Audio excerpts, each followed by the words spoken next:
اب سیاسی تحریک کا دیکھیں سب سے بڑا پہلو یہ ہے کہ خیبر پختونخوا میں عوام کے سامنے یہ مسئلہ بھی رکھیں اور اس کے ساتھ عوام کو معاشی مسائل کے بارے میں بھی اجاگر کریں. یہ ان کا کام ہے. قومی سلامتی خاص طور پر, استحکام, یکجہتی, یہ جو بیانیاں بنا رہی ہے اسٹیبلشمنٹ, یہ عوام کو سمجھائیں کہ آپ کا اصل مسئلہ کیا ہے. میں آگے چل کے آپ کو ان کی معاشی وارداتیں بتاتا ہوں, اس سے آپ کو اندازہ ہوگا, ہو سکتا ہے تحریک انصاف کے رہنماؤں کو بھی کچھ سمجھ آ جائے. آپ ان تمام لوگوں کا ساتھ دیں جو میدان میں موجود ہیں. تحریک انصاف کی مرکزی قیادت جو ہے, بیرسٹر گور ہو گئے, سلمان اکرم ہے, شیخ وقاص ہے. ابھی جیسے شہزاد اکبر پہ حملہ, اس کی مذمت کریں سب سے پہلے. برطانیہ میں وہ موجود ہے, ٹھیک ہے, جو لوگ وہاں ہیں وہ تو احتیاط کرتے ہیں, انویسٹیگیشن کے بغیر الزام نہیں لگا سکتے, تفتیش کر رہی ہے پولیس. لیکن تحریک انصاف کی قیادت کو چاہیے کہ پہلے تو اس پہ بیان دے کے کھڑے ہوں. سوشل میڈیا پہ سب سے پہلے ٹویٹ تحریک انصاف کے سوشل میڈیا نے کی. اب یہ ان کے ساتھ کھڑے ہوں, جیسے شہزاد اکبر خود کھڑے ہیں اپنے ساتھ کیسے کھڑے ہیں؟ برطانوی حکومت پہ وہ انصاف کا مطالبہ کر رہے ہیں, اعتماد کا اظہار کر رہے ہیں, سوالات کر رہے ہیں. لیکن جو سب سے بڑی بات, انہوں نے کہا میرے خیالات, میری تنقید یا میری اگر شکل بھی نہیں پسند تو نہ ہو. یہ یاد رکھیں, یہ بزدلانہ کام مجھے مضبوط کر رہے ہیں, میں مزید بولوں گا, خاموش نہیں رہوں گا. ظلم اور تشدد کے خلاف خاموشی نہیں ہوگی. اور یہ عمران خان کا وہ نظریہ ہے جو تحریک انصاف نے لینا ہے. یہ کہاں سے آیا؟ جب عمران خان کہتا ہے یزید کی بیعت نہیں کروں گا. یعنی جتنا مرضی ظلم و ستم کر لیں, حق کی بات کرنے والے پیچھے نہیں ہٹیں گے. اور یہ ہم سب کا نظریہ ہے. انسانی حقوق کی خلاف ورزی, جمہوری اصولوں پر, عدل و انصاف پر, غلط کو غلط کہنا, ظالم کو ظالم کہنا, یہ اس نظریے کی بنیاد ہے جس میں 3 سال سے ہم کھڑے ہیں. اب جو بھی اس پہ کھڑا ہے وہ تاریخ کی درست سمت پہ ہے, چاہے وہ سیاستدان ہے, صحافی ہے, سوشل میڈیا ایکٹیوسٹ ہے, بے نامی اکاؤنٹ ہے, خواتین ہے, بچے, جو بھی ہیں. اور جو ان کا مخالف ہے, جو یزید کی بیعت کر رہا ہے, وہ تاریخ کی غلط سمت پہ کھڑا ہے, چاہے وہ کوئی بھی ہے. یہ بڑا سادہ سا فارمولہ میں بتا رہا ہوں. اور اسی لیے جو غلط سمت پہ کھڑے ہیں ان کا ہر کیا ہوا کام غلط ہے, چاہے خارجہ پالیسی ہو, امن امان ہو, معیشت ہو. میں آپ کو تھوڑے سے حالات بتاتا ہوں, آپ کو اندازہ ہوگا کیسے اینٹ سے اینٹ بجائی. اور یہ تحریک انصاف نے عوام کو بتانا ہے. ابھی پرائیویٹائزیشن پہ 25 مزید ادارے انہوں نے بیچنے ہیں, مطلب کچھ بیچتی ہیں, کچھ بیچنے ہیں. P T V, railway, O G D C, gas regulatory authority ہے, ایئرپورٹس ہیں, موٹر ویز ہیں, کچھ بک گئے ہیں, کچھ بکنے والے ہیں. اب جن اداروں کو یہ کبھی ہاتھ نہیں لگا رہے, ذرا ان کی وجہ سے, یہ جو فوجی ادارے ہیں جو بدترین حالات میں بھی منافع کماتے ہیں, وہ میں آپ کو بتاتا ہوں کیسے کماتے ہیں. 2005 میں انہوں نے کے الیکٹرکس بیچنے کے لیے, جب نجی شعبے کا پلان تھا مشرف دور میں, آپ اس دور کی انویسٹمنٹ پلاننگ کی, ان کی بیلنس شیٹ اور چیزیں نکالیں, انہوں نے منافع دکھایا عوام کو, جیسے ابھی پی آئی اے کی نجکاری کے وقت. اصل واردات یہ ہے کہ حکومت اپنی طرف سے پیسے دے کے, مطلب 800 ارب کی جو انہوں نے کے الیکٹرک کو سبسڈی دی, جو کہ ایک نجی کمپنی منافع لے جاتی ہے, جس کا بوجھ پھر عوام اٹھاتی ہے. پی آئی اے میں یہی کیا, سبسڈیاں نجی کمپنیاں, جیسے فوجی فرٹلائزر ہے, یا وہ ابھی جو عارف حبیب گروپ ہے, پیسہ تو وہ کمائیں گے, ٹیکسز میں آپ کو دینے ہو, چاہے پی آئی ہو, ڈسکوز ہو, گیس ہو, پاور سیکٹر ہو, یہ سارے کا سارا.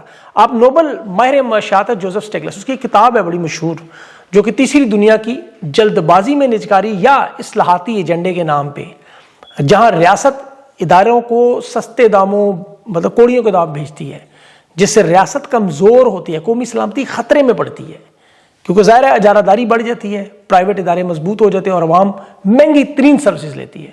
آسٹریلیا میں اس لیے ایسا نہیں ہوا. کے الیکٹرک کی نجکاری جو ہے وہ دیکھیں, اس پورے نظام کو آپ سمجھنے کی کوشش, جیسے ملبس ایک نظام ہے, ریاست کے اندر ایک ریاست, جو بظاہر آپ کو پتا ہے پرائیویٹ ریاست ہے, لیکن اصل ریاست وہی ہے. فوجی فاؤنڈیشن, ڈی ایچ اے, عسکری سیمنٹ ہے, عسکری بینک ہے, شاہین فاؤنڈیشن ہے. اچھا, شاہین فاؤنڈیشن پاک فضائیہ کا کمرشل گروپ ہے. فوجی فرٹلائزر جو وہ فوجی فاؤنڈیشن کا, اور فوجی فاؤنڈیشن کے اندر پھر فوجی سیمنٹ ہے, فوجی آئل ہے, گیس ایکسپلوریشن, یہ سارے ان کے ہیں. طاقتور ترین کارپوریٹ گروپ, جسے عسکری بینک جیسے کمرشل بینک فوجی اداروں سے منسلک تمام بڑے اکاؤنٹس, دفاعی تنخواہیں, پینشن لیتا ہے. تو یہ میں آپ کو سمجھا رہا ہوں تاکہ آپ کو سمجھ آئے. اس کے بعد پھر ریئل اسٹیٹ, بینکنگ, کھاد, سیمنٹ, توانائی, یہ سارے ان کے منصوبے ہیں. اچھا, اب ان کے پاس رہ گئی تھی پی آئی اے, کچھ عرصے بعد آپ کو ریلوے اسی طرح جاتی نظر آئے گی, پھر اس کے بعد پی ٹی وی ہوگا. اب ان کی جو ترقی ہے اس کی وجہ یہ کہ خالص منافع تو نہیں ہے ان کے پاس, سارا ملک گھاٹے میں ہے, آپ نقصان میں ہے, دیوالیہ میں ہے. لیکن یہ کیسے منافع کماتے ہیں؟ کیونکہ ریاست نقصان سارا خود لے لیتی ہے, ٹیکس میں بھی, جرمانوں میں بھی, اور قوانین میں بھی. ان کو دے دیتے ہیں نرمی. اب ان کے مقابلے میں کوئی سامنے آ بھی نہیں سکتا. کھاد میں بھی, سیمنٹ میں, ڈی ایچ اے ہاؤسنگ میں دیکھ لیں, بیریا ٹاؤن ان کے مقابلے میں تھا, کیا حال کیا اس کا.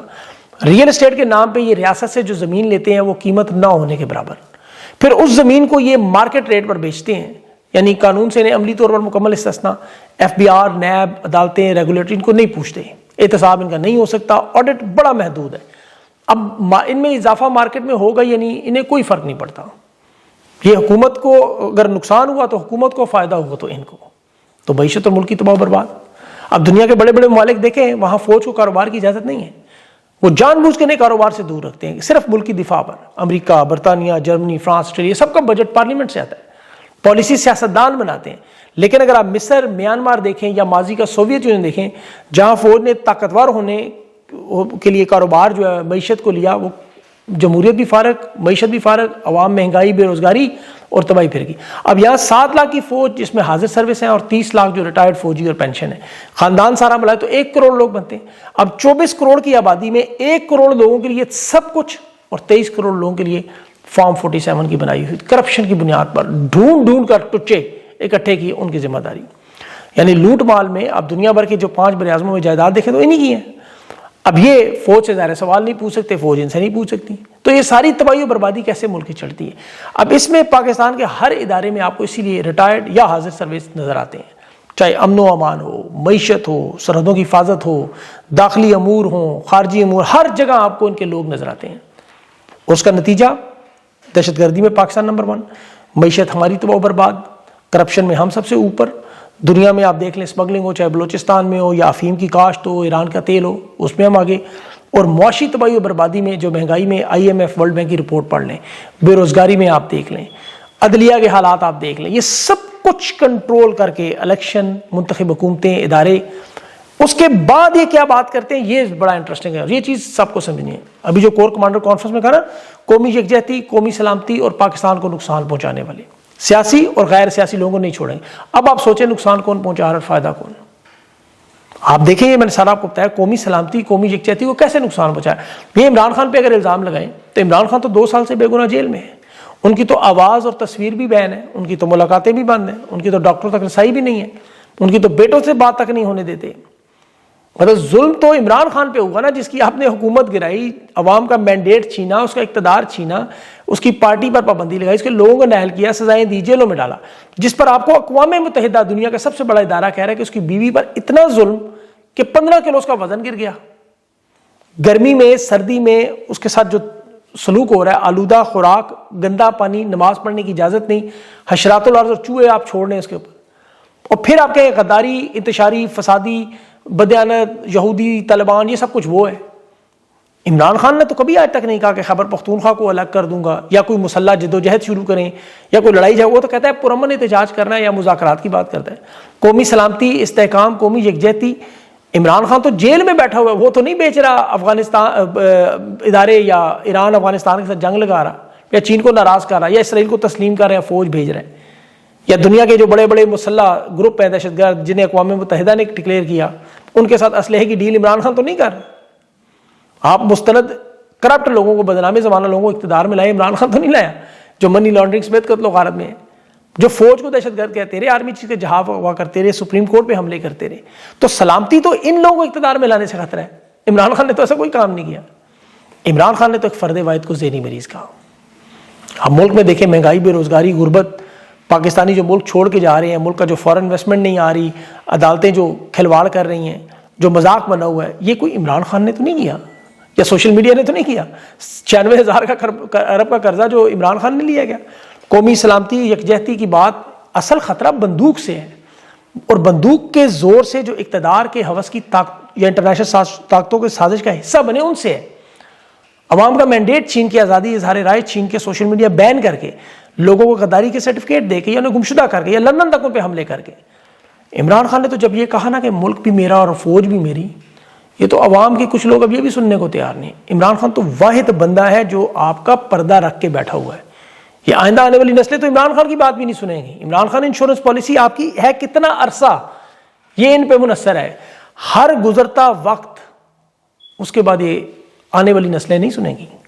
یہ معاملات عمران خان کے ہاتھ سے بھی نکل جائیں گے, کیونکہ 2 چیزیں عمران خان نہیں کنٹرول کر سکتا, ایک پیٹ کی بھوک اور دوسرا دماغ کا شعور. آپ دنیا میں دیکھیں جہاں بھی انقلاب آیا, جو قومیں اپنے حقوق کے لیے کھڑی ہوئیں, تو اس میں 2 ہی بڑی وجوہات تھیں. ایک تو یا تو پیٹ کی ان کی بھوک تھی یا ان کے دماغ میں شعور آیا. پیٹ کی بھوک, ترقیات جو بڑے ملک ہیں ان کی 100 سالہ تاریخ دیکھیں, فرانس, روس وغیرہ, تو وہاں آپ کو تھوڑا سا نظر آتی ہے, لیکن زیادہ لوگ وہاں نکلتے رہے دماغ کے شعور سے, غلط اور صحیح کو سمجھ کے, دلیری سے فیصلے کرتے.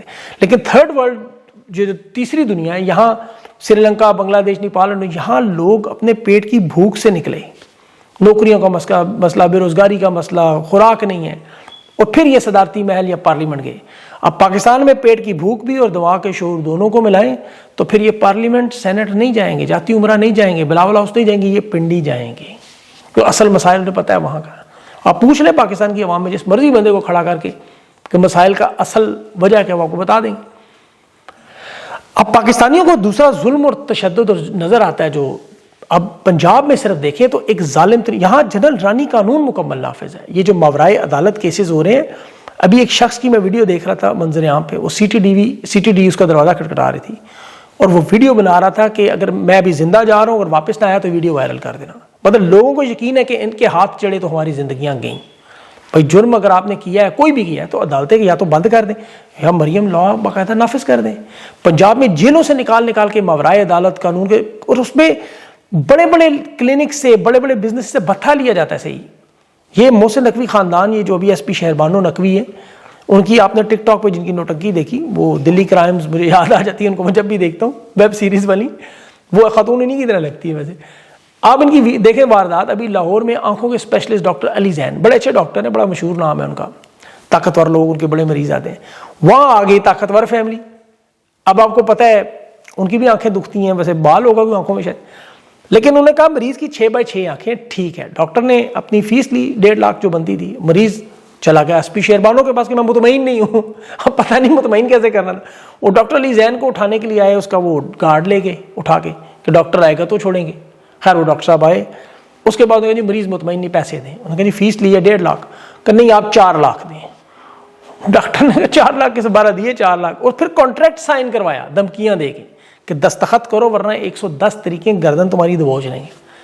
اب یہ پڑھے لکھے ڈاکٹر، اس نے بیچارے نے سائن کیا، جان چھڑائی، اور پھر وی لاگ پہ بیٹھ گیا وہ پتہ نہیں مجیب الرحمان شامی صاحب کے بیٹے ہیں، نام بھول گیا اس کے ساتھ۔ اب اصل مسئلہ کیا ہے کہ یہ ناانصافی صرف آپ کو اتنے بڑے پھر وہ پروٹوکول گاڑیوں میں آپ نے دیکھا ہوگا، یہ روز ویڈیوز آپ کے سامنے، ایک نوٹنکی اور ایک ظلم و ستم کا بنا۔ تو یہ چیزیں تحریک انصاف کو عوام کو بار بار بتانی ہے تاکہ لوگوں کو سمجھ آئے کہ یہ جس معاشرے میں انصاف ختم ہو جائے وہ پھر جنگل کا معاشرہ بن جاتا ہے، اور جنگل کے معاشرے میں آپ کو پتہ ہے کیا اصول ہے۔ اللہ تعالیٰ پاکستان پر اپنا رحم و کرم کرے اور آپ لوگوں کو شعور دے، دماغ کا بھی، تاکہ ہماری یہ آنکھوں کی بھوک ختم ہو اور ہم اپنے اصل مسائل کو دیکھتے اس طرف چلیں۔ اپنا خیال رکھیں، مجھے اجازت دیں، اللہ حافظ۔